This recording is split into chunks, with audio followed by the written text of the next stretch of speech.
mind? Like, I don't know what tools you might need uh, for helping on website development. Um, Um, well, actually, Squarespace is really, really easy to use. I have spent a couple of years kind of like creating and recreating my own websites, and um, I it's really, there's so much that you can do in there, and it's really simple. So I think what I'm feeling is that this work doesn't have a platform for people to actually go to actually check it out. And I was kind of just thinking that just as a base level, what is like having that for people to be able to find Christopher's work, and then for him to also have like a meet the team sort of page, and then underneath that meet the team there's links that go to all of our websites as well, that that then people can find other people who do this kind of work, and also just yeah, that's kind of the simplicity of what I was feeling. Even mhm. just like a space to put your photos, because that's what a lot of people love as well. Just like how do we show the work and communicate it in a way that is clear, and um yeah, just a space where people can come and see it, so like find the work. And I think that that kind of is almost like your foundational level, and then Mhm. we can build on that of like creating links to go to different things, different pages and courses, and yeah, yeah. Actually, there's quite a bit we could do with it because we could start looking at resources around that. If we look at three projects that I'm working with, the SOTM, there's this lot that we're doing here, and then there's the Unicorn Den. Now, some of them we can help put stuff out there, and others, like Unicorn Den, have a high potential to be able to help us as well. They're Mm, not possibly in the financial side, but they've got people with tools, skills, and resources. Hmm. So these three groups, since we've been getting this going, I still see that they're all working together quite well, hmm. or have the Yeah, potential and to, it's but we've sort of got to bring the threads together.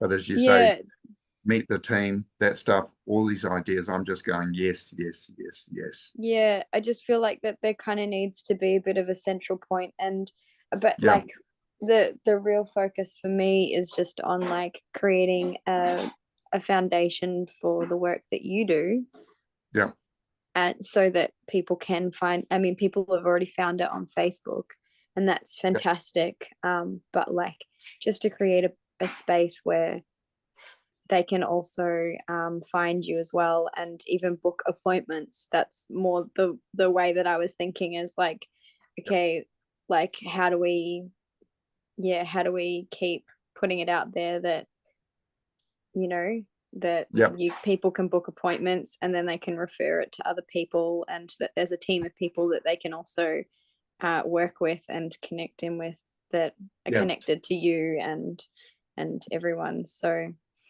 which is yeah, what that's we kind of, need to do. yeah, which is kind of what I was feeling, because there's a lot of people out there that are doing all sorts of different work, and it's really hard to decipher who you're going to work with. Yeah, And like there's a lot of people that say, oh, I specialize in this and this, and their prices are just extortionate. It's like just Right. so expensive. I was chatting with a friend, and she's been moving through a lot, and she was saying that she found some people on Instagram, a few different people on Instagram that she really resonated with. And she looked, she said, oh, wow, they look like they've been on a similar journey. Maybe they could really help me. And then went and looked at the prices, and it was like $8,000 for 8 weeks or something like that. And she was just like, I can't afford that. You know, like we're talking about average householders Hmm. here that making yeah, just like not that much money. So Yeah. I guess like yeah, what I was feeling was just like having a platform where there's a sliding scale price for people who can afford, you know, however much, and yeah, just making it really accessible. But the challenges that I've seen with businesses, that there's clearly traction because people are wanting it. If they don't Yep. have that foundational level of like somewhere to for people to find them, then they just kind of flunk really quickly Mm-hmm. because Yeah. there's so much that's happening, but there's nowhere for people to find them. Yeah. Part Yeah. of me wondering, because when we're looking at like your work, Corey, there's a lot of them don't have any funding available at all or any ability to pay. That's right. And we need to be able, my thing is, if we're going to do stuff, we want to make it available to everybody, because the world needs that as much as anything. Mm-hmm. Yeah. How to get this done, how to get it out there, but everything needs funding somewhere. So we're not looking at you as the only source. Do we need to go as far as setting up a non-profit charitable seconds. organization? That's what my meeting tomorrow night is on with Bridging Gaps, which is the other group that I'm involved with. So they are exploring the nonprofit status. And so I'm going to watch this carefully as this one unfolds to see what the impacts are. There are some downsides to doing that, and it has to do with accountabilities and mechanisms Yep. that are put in place to make it very stringent. Yep. There's more latitude in other ways of running corporations, but so I'm going to watch and see what might be the best bet. Certainly, like as I said, I'm not looking at funding as being, well, that's why the grant application was so important, because I wanted to run it without having huge costs.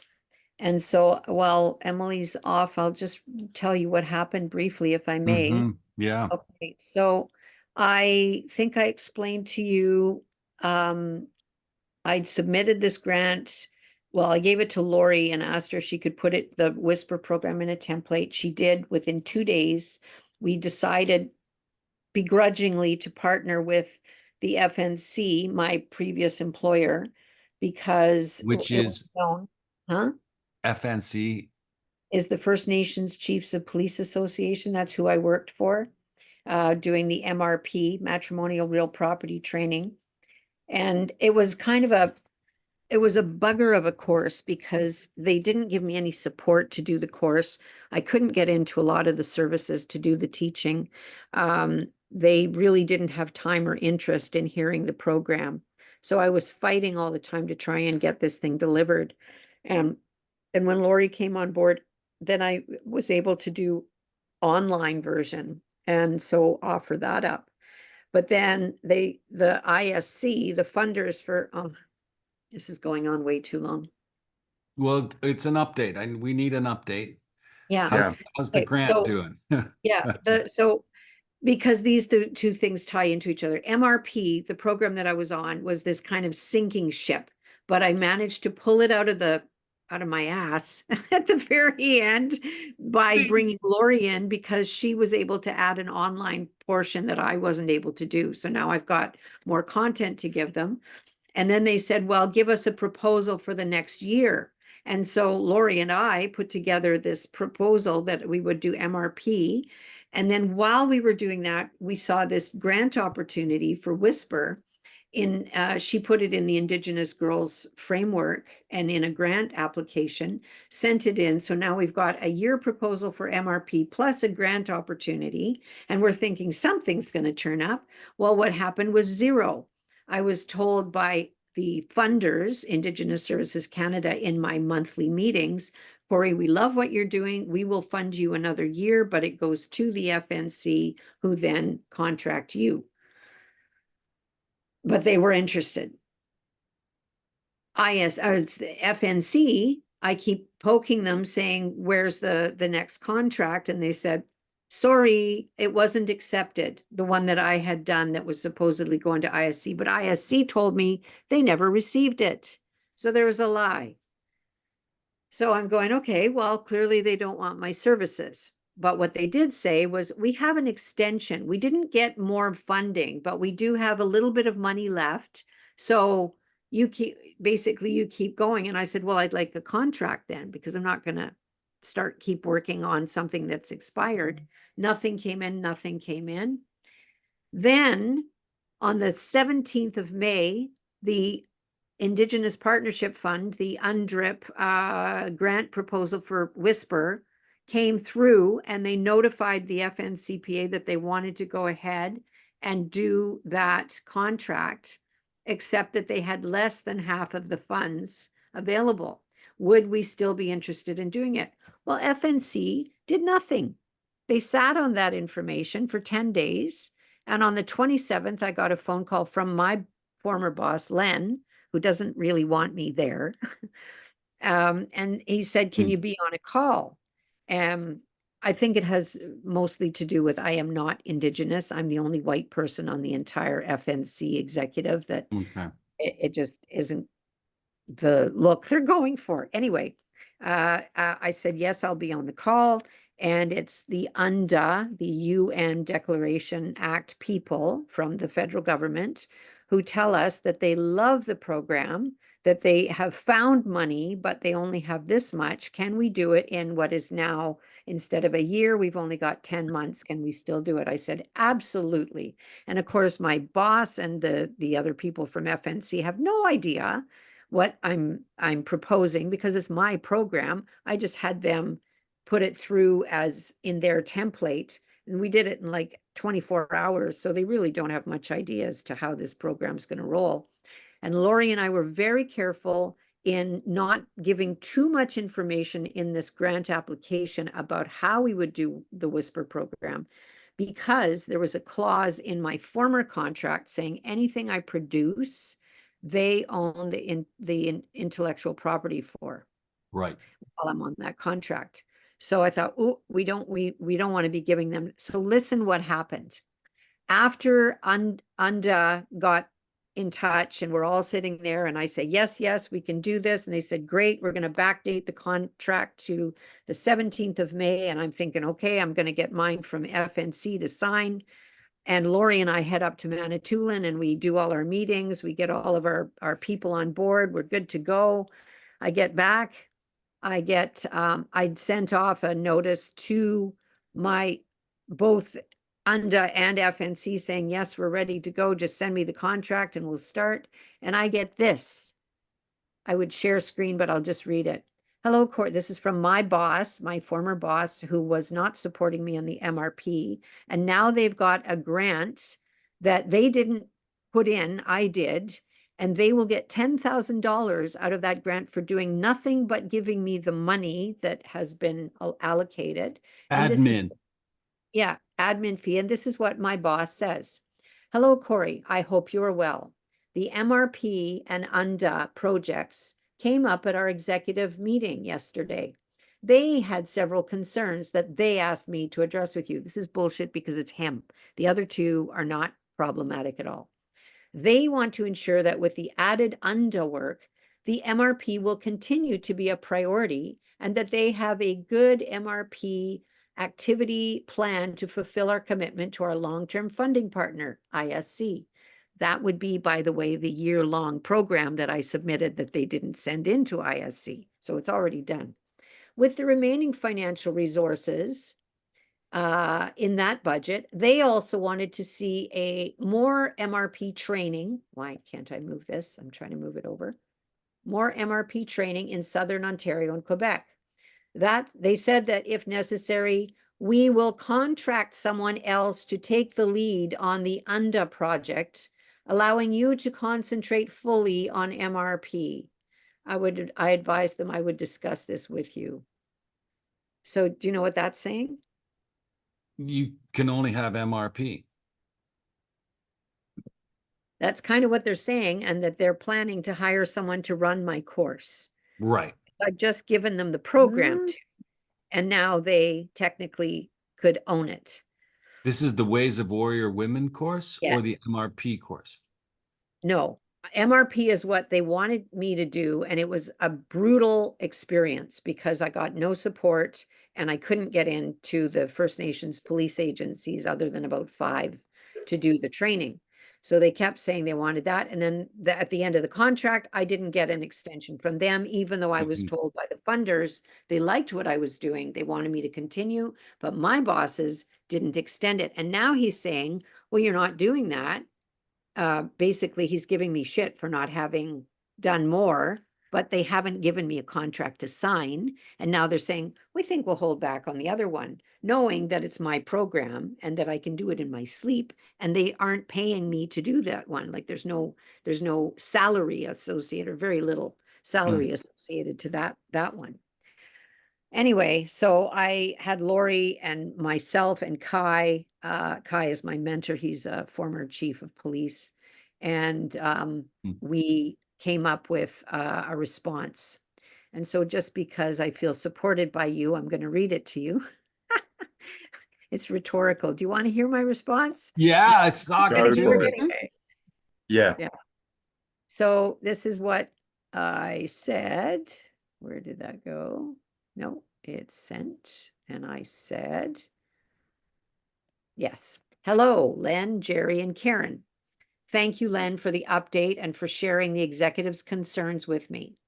I want to assure you that I'm both capable and willing to fulfill both the FNC commitment to long-term funding partner, ISC, with a continued focus on MRP training in Southern Ontario and Quebec, as well as deliver the new UNDA project, Whisper.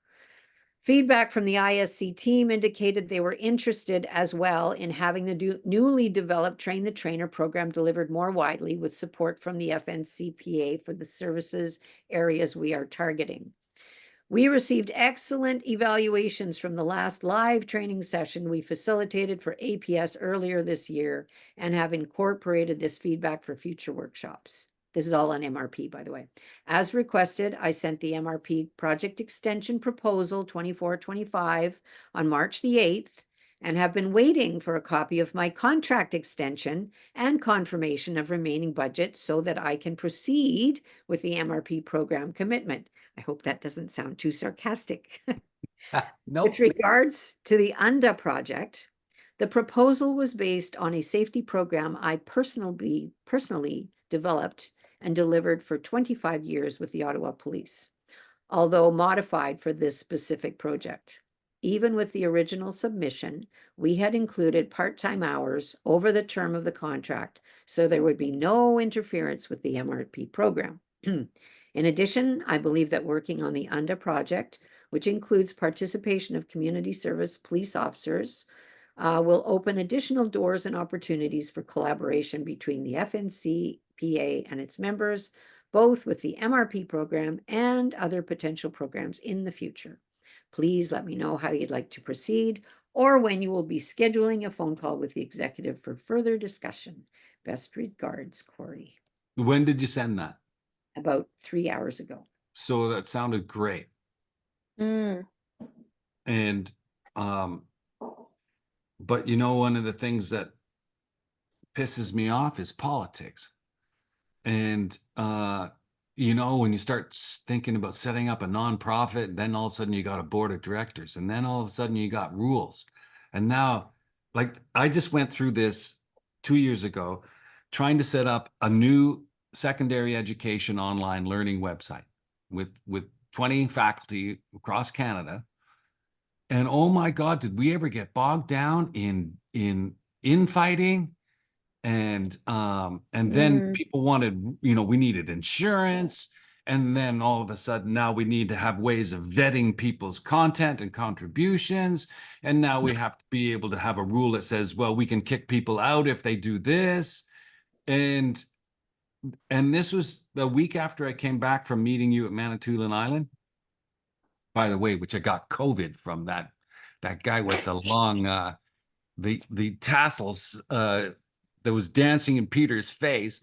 And I had just been elected from all 20 people to be one of the 2 co-leaders, and we got no improvement in people participating. Like we wanted this to be less formal. We don't want all these decisions. We want to just do it. And so I pulled the plug. I said, doesn't sound like you guys are going to follow what we were saying. And so good luck. Whoever wants to step in can do it. And 6 of them have actually continued with Canadian Center for Learning. And it was the 6 people who actually lost their work and needed some way of making money. And they're not making a lot of money out of this. And so what I'm throwing on the table right now is the whole issue of what it means to collaborate with people. And Corey, you're just reminding me of the pain of the politics of dealing with people who have funding streams that they're worried about, and they don't want to let go of any of their control. Yeah. And it's like, wow, can we do this without them? We would love to have, but we needed that First Nations partner, and I did not have the time to go out and start soliciting and trying to convince people to come on board. So Yeah. because I was already with FNC, and all they had to do was stick it in their template and fire it off, which they did. I think they were more surprised than we were that it got accepted, because they have no idea, you know, what the program's about. So that just felt like a very, like, sort of a poke, you know, like, oh, you think you're going to run this program? Well, you're not. Anyway, it just seemed very Yeah. weird. So Well, my radar is up. I was going to say the other potential that's happening there is once they own your property rights, they can shut it down. Well, not my whole program, but what they could do is take my Indigenous Women and Girls program, which is Whisper, Yeah. and pay someone else to do it, so it gets the coverage and the. I mean, I know what I've got planned for this and how big it can get, and I'm sure that if they hired someone to do it locally, it wouldn't be anything like what I've got. Yeah. In So we mind. need to keep it out of there.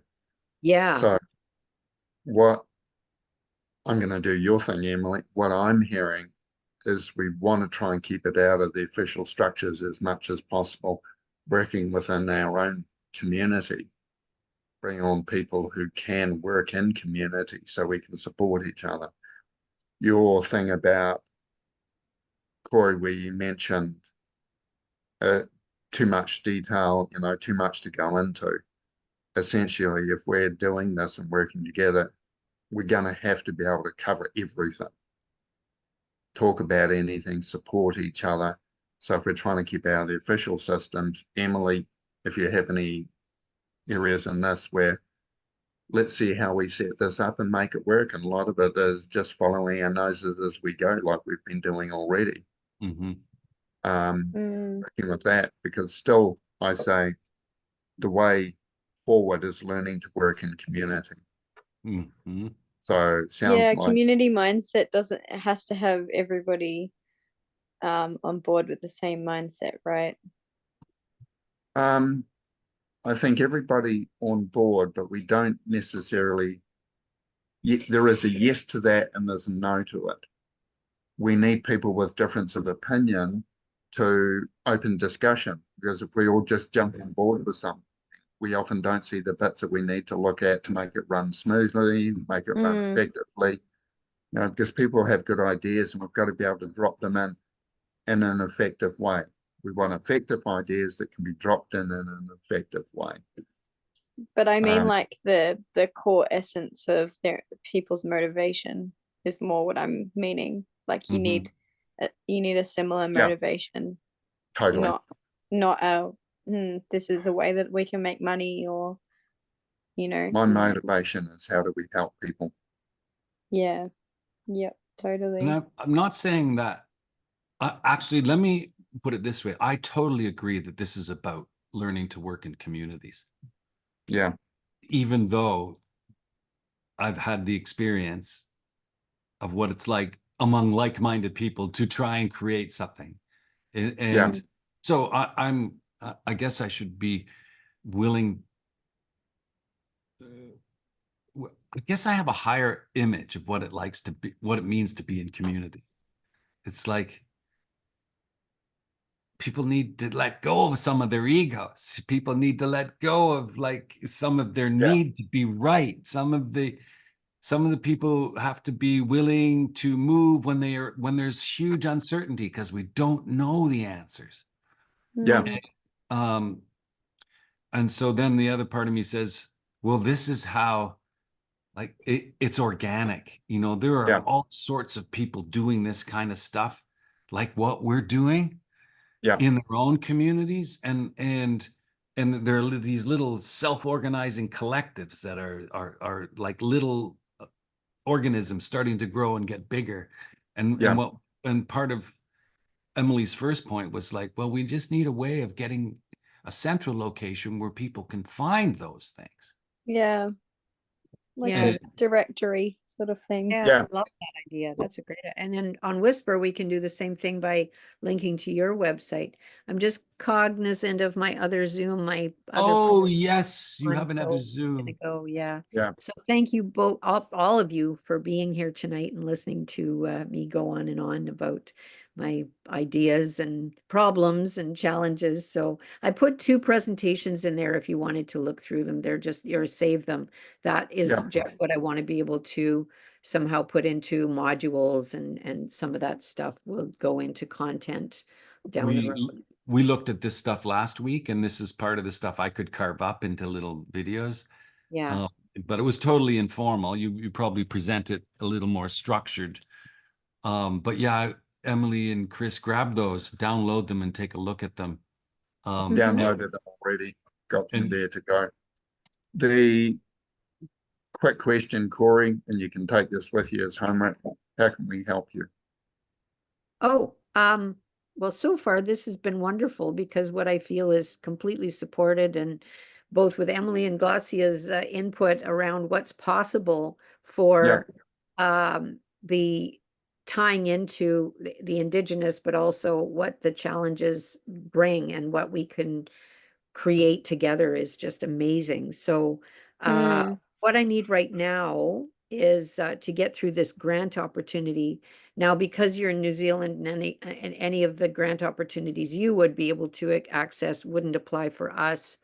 So I'm just keeping ears open at this end for the opportunity to stack under different other grants, and then hoping, Lori would be able to create something that might be allowing us to get more money to run this thing more effectively. But yes, ideas and everything that is happening. I love the connection every week, so that it just brings us together with the potential for both businesses, like Chris, with what you're doing so beautifully integral to what we're doing. And so I think that there's some major potential for awareness and learning and sharing and growth and healing, everything that is available. So, and that's what we're offering, and we can't lose sight of that. Yeah, and there's a lot of ways we can go with that. It's like, what information do you need? How do we work with that? We'll be looking at what we're developing as well. So Jeff, you're already helping with that heaps. But I like the approach, and keep this in mind. It should be in the back of our minds all the time. How can I help? Oh, thank you. And likewise for you. I think as we go through this, we'll be helping each other to, I almost see it like, a 2-pronged kind of a reaching out to the world with gifts, and that we're going to help. That's what needs to be done. Yeah. And Corey and I are meeting again tomorrow for our other weekly meeting, and maybe Lori will join us. I'm hoping, yes. Yeah. Yes. Okay. I know we've kept you 20 minutes past your next meeting. All right. Go for it. We'll see you Catch ya. later. Bye. Bye-bye.